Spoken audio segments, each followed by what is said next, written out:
ఇస్లాంలో స్త్రీ పురుషులకు సమ్మతం కాని విషయాలు.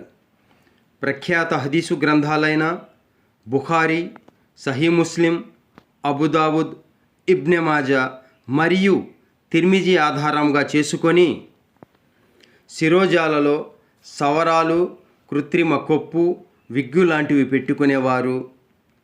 చీలమండలం క్రిందికి వ్రేలాడేలా ధరించే వస్త్రం పురుషుణ్ణి నరకానికి తీసుకువెళుతుంది. బంగారు ఉంగరం తొడిగిన పురుషుడు తన చేతికి నిప్పురవ్వను ధరిస్తాడు.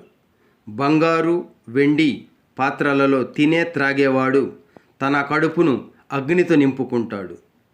అందం కోసం ముఖంపైని కనుబొమ్మల వెంట్రుకలను తీయించుకునేవారు. ఇతరులకు పోటీగా బడాయి చాటుకొని మిడిసిపడటం, శరీర భాగాలు కనిపించేవిగా బిగుతైన దుస్తులు, పలుచని వస్త్రాలు ధరించే స్త్రీలు స్వర్గానికి పోరు. మద్యం త్రాగించే, కొనే, అమ్మేవారంతా శపించబడ్డారు. స్త్రీలు కాళ్లకు గజ్జెలు కట్టరాదు.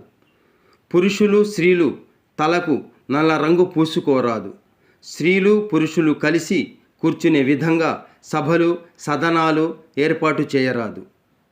మగవారిలా తయారయ్యే ఆడవారిని, ఆడంగులా తయారయ్యే మగవారిని దైవ ప్రవక్త సల్లల్లాహు అలైహి వసల్లం వారు శపించారు.